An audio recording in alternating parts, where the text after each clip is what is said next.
In his broadcast to the nation on Sunday, March 29, 2020, President Muhammadu Buhari declared that in Nigeria's fight against COVID-19, there is no such thing as an overreaction or underreaction. It is all about the right reaction by the right agencies and trained experts. For the record, below is a chronicle of some of the reactions by the agencies and trained experts under the leadership of President Buhari. All these are apart from the impressive job being done by some state governors. January 28, 2020. 1 month before the first case of coronavirus, the federal government assured citizens of the country of its readiness to strengthen surveillance at 5 international airports in the country to prevent the spread of coronavirus. The government announced the airports as Enugu, Lagos, Rivers, Kano, and the FCT. On the same day, the Nigeria Center for Disease Control, NCDC, also announced that it had already set up coronavirus group and was ready to activate its incident system if any case emerged in Nigeria. Following the development on COVID-19 pandemic in mainland China and other countries worldwide, the federal government on January 31st set up a coronavirus preparedness group to mitigate the impact of the virus if it eventually spreads to the country. On the same day, the World Health Organization listed Nigeria among other 13 African countries identified as high risk for the spread of the virus. Dire prediction would not be about Nigeria alone, but Africa in general and most third world countries. You know, it's about being ready in terms of infrastructure, in terms of facilities. We know that Nigeria has deficit in many areas in terms of infrastructure, particularly in the healthcare sector. So that possibly would account for why such a dire prediction came from the World Health Organization. And then Nigeria also has a large population. The last estimate was 198 million, about 200 million people. That is huge for an African country. So if an African country has a huge population and it has deficit in facilities, then if a pandemic comes, you can just imagine the havoc it will wreak on such a country. So that also then accounted for preparing ahead, which we saw from the Nigerian government. February 27. Nigeria reports its first coronavirus case.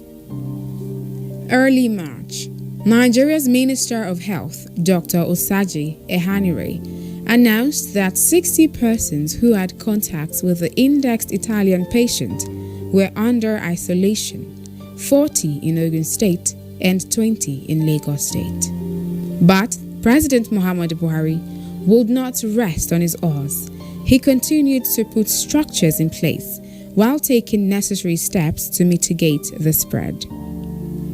If you listen to the first broadcast of the president, he said the reaction to the pandemic is not about underreaction or overreaction, but it's about the right reaction. It's about the proper reaction from the right agencies and the right experts. So I think Nigeria was well prepared. The index case in Nigeria came on February 27, but a clear month before then, Nigeria had set up some structures preparing for what could be inevitable and which indeed became inevitable. On March 9, President Buhari established a presidential task force for the control of the virus in the country. March 17th, Nigeria postponed the 20th National Sports Festival that was built to hold in Benin City, Edo State, from 22nd of March to 1st of April. March 18th. Presidential Task Force press briefing, during which the federal government announced that travelers from 13 countries would no longer be allowed to enter Nigeria until the coronavirus pandemic was over. The affected countries were China, Italy, Iran, South Korea, Spain, Japan, France, Germany, United States, Norway, United Kingdom, Netherlands, and Switzerland. These are countries with over 1,000 cases domestically. The government also stopped issuance of visas from the countries. The federal government also suspended the issuance of visa on arrival to travelers from the earlier named countries, while also deciding that all travelers returning from these countries prior to the restriction will be in supervised self-isolation, monitored by NCDC and Port Health Services.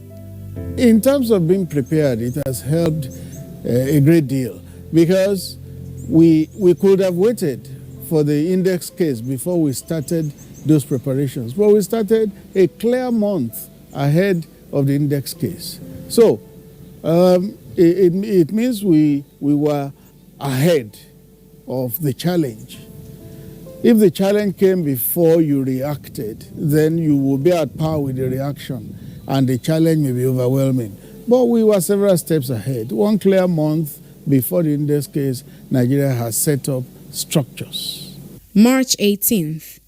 The management of the National Youth Service Corps suspended the 2020 Batch A Stream 1 21 days orientation exercise indefinitely.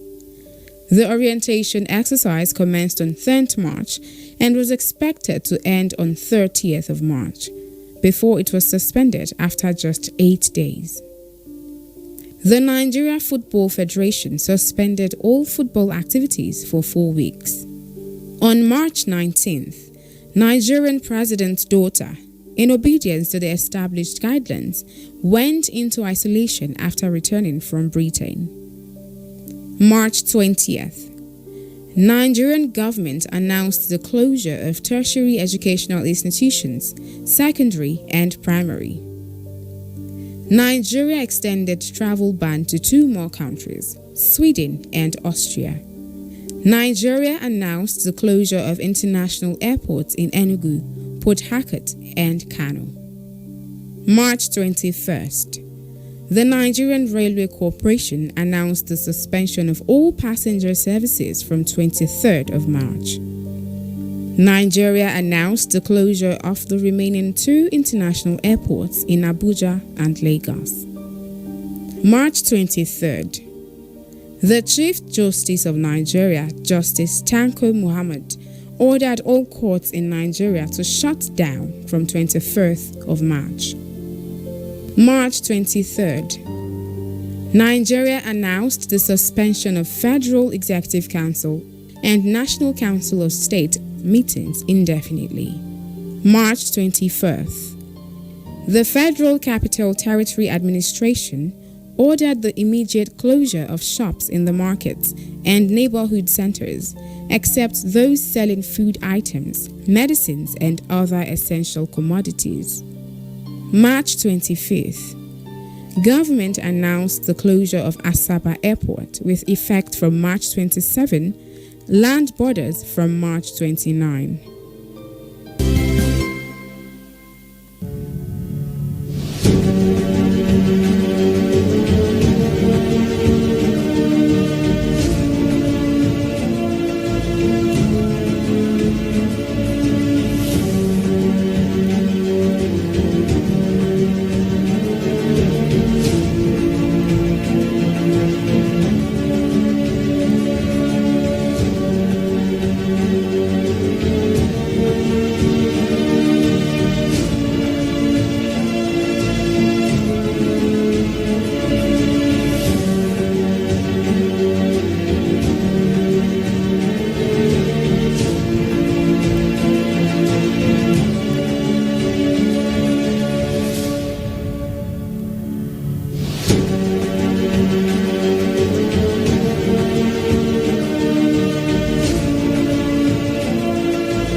Like in other parts of the world, the global pandemic also came with huge economic and humanitarian challenges, to which the government and other stakeholders promptly responded to.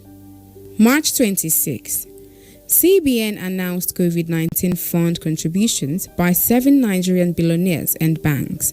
Axis Bank PLC, Nigeria's biggest lender by assets, is teaming up with Africa's richest man, Aliko Dangote, to provide treatment and isolation centers across Africa's most populous nation as it braces for the impact of the coronavirus.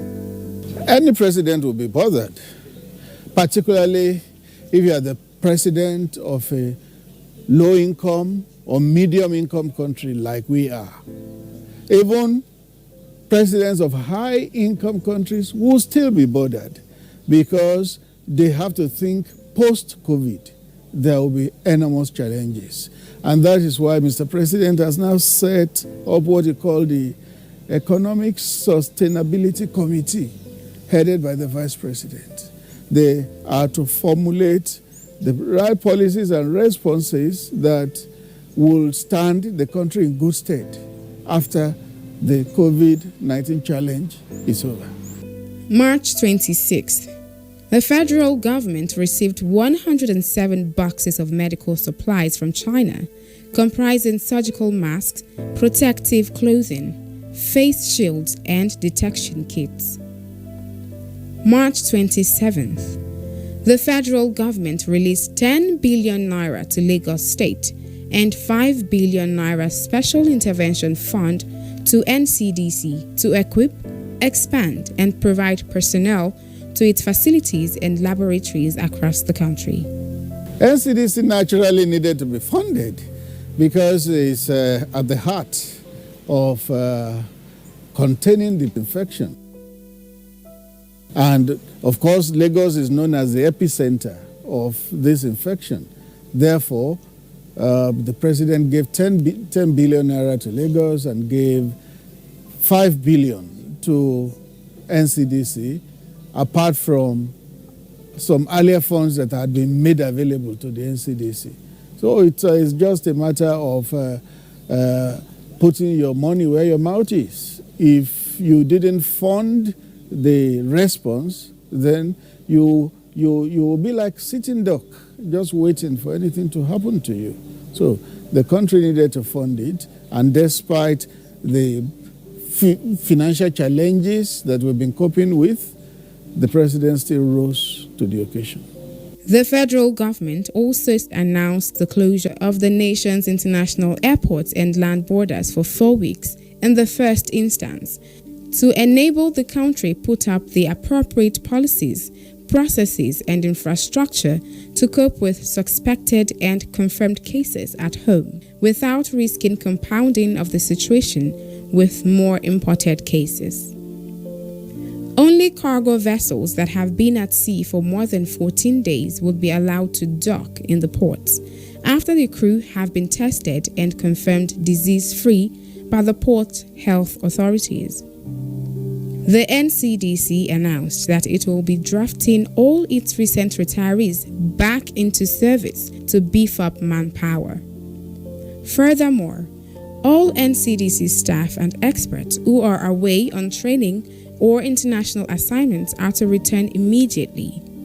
Nigerian Air Force conducting an evacuation mission to bring back some of Nigerian specialists in Central Africa to enable them support the national response. March 27th, President Buhari commended the monetary policy authorities for their financial intervention to support entrepreneurs and companies. The government also gave the indication that it's looking at physical measures to minimize the negative impact of the pandemic on the livelihood of millions of Nigerians. The Nigerian economy is 65 to 70% informal. You have that vast population consisting of people who must go out daily if they will earn an income. So if you ask them to stay indoors for 2 weeks in the first instance and another 2 weeks in the second instance, you must then give them some sort of succor. That was why the palliative came. But Gladly, there was a structure which had been built starting from 2016 in the social investment program. It is still work in progress, but at least there is a blueprint. And that is what is being used for the palliative. In the second broadcast, the president said that he has instructed that those on the social register be increased from 2.6 million households to 3.6 million households. It's not 3.6 million Nigerians household, considering that a household could be up to 4, 6, 8 people. So it's a large number. It is because Mr. President cares and he doesn't want to see the people suffer. He wants to see how much as possible, that he can give succor to the people. Because if people don't go out to earn a living, how then do they survive week after week?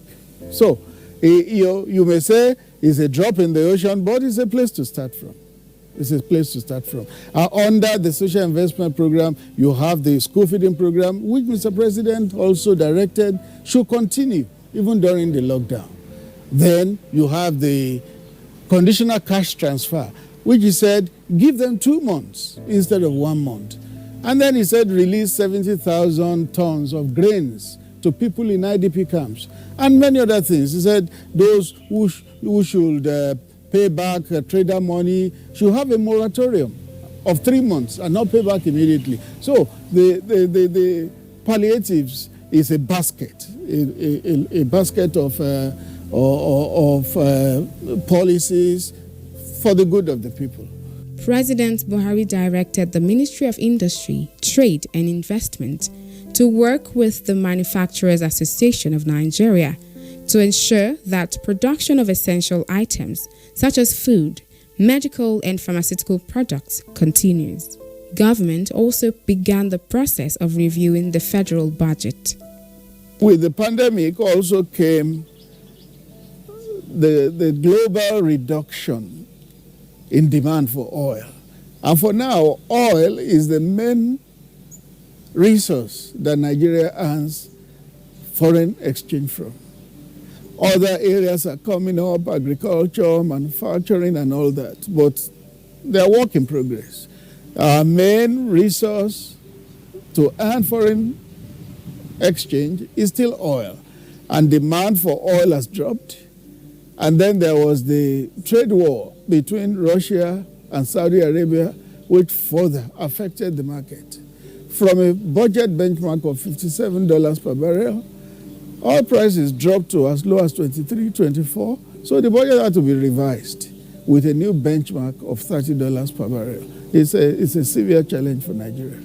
Still on March 27th, the Minister of Health hinted that Lagos State is currently the epicenter of COVID-19 outbreak in Nigeria, stating also that the Lagos State government and the Ministry of Health had scaled up their response activities as the Nigeria Center for Disease Control supports them as well as other affected states through the rapid response teams deployed.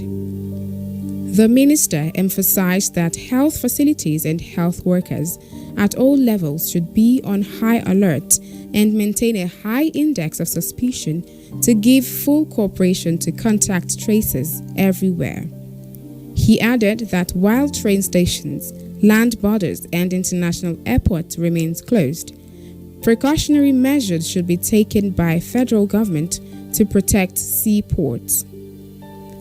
The minister emphasized the containment strategy of social distancing, which he said had been repeatedly announced. He added that directives had been issued at national and state levels to limit large gatherings, including religious, social, and political gatherings, school events, and the likes. Contact tracing is ongoing to identify persons who had been in close contact with confirmed cases. The Federal Ministry of Health announced that it is working closely with states and the Presidential Task Force on COVID-19 to review response activities and initiate measures to protect the health and well-being of Nigerians. The Multi-Sectoral Emergency Operations Center led by NCDC, coordinate its and other national response activities. NCDC launched a WhatsApp APL, a free-to-use service to provide a central source of accurate, verified, and current information on COVID-19 in Nigeria. The Minister of Health also emphasized that the NCDC hotline is available 24/7 and toll-free, and that various states also have hotlines that could be called for direct state-specific questions on COVID-19, while urging citizens to use them legitimately for reporting and inquiries. On March 29th, the President made his first broadcast on COVID-19, where he reeled out various steps taken by the government to tackle the epidemic. The President also declared a lockdown in FCT, Lagos, and Ogun State. In his first broadcast, in which he pronounced the lockdown, he said Lagos was the epicenter, Abuja was following in terms of the number of infections, and Ogun, because of its proximity to Lagos, was also a state of interest. So that was why the lockdown began in those three states. We have now seen that some other governors have done lockdown in their own states without waiting for the federal government to do it. Because under the law, under the Quarantine Act, the president could lock down any part, but in consultation with the governors. So some governors are doing that at their own level. And the essence is not to punish anybody, it's not to keep anybody indoor unnecessarily, but to keep the people safe. Because if you are up and about, chances of spreading the infection or contacting the infection are very high. The virus cannot come to your house, open the door and get in. No, it's only you that can open the door for it, or you can go out to get it. But on its own, it cannot come, knock your door and enter. So if you stay at home, chances of being safe are very high. Yes, if we must tackle this problem, we must take very difficult decisions. There was an EU delegation that came to see the president last week. That delegation made a donation of 50 million euros. But the head of the delegation commended the president for his broadcast the previous day. He said it was a good broadcast in which you took very bold but necessary decisions. Those decisions were necessary. If Nigerians were not going to be sitting duck before this virus, what president would just like to see his countrymen and women dying like chicken? That would not work. So that's why the lockdown had to come, and once and for all, we can tackle this issue. On March 30th, the president followed this up with the signing of COVID-19 Regulations 2020 into law. 11 p.m. Lockdown in FCT and Lagos as directed by President Buhari and was extended 2 weeks after. Economies can collapse and economies can be rebuilt. Businesses can collapse and businesses can be rebuilt. But once a life is gone, there's no way to bring it back. So let us strive to stay alive through this period of pandemic. It will end by the grace of God. It came, and one day it will disappear. But let's stay alive. And then after it's over, we can begin to rebuild. We can only rebuild if we are alive. If we were dead, there will be nothing to rebuild again.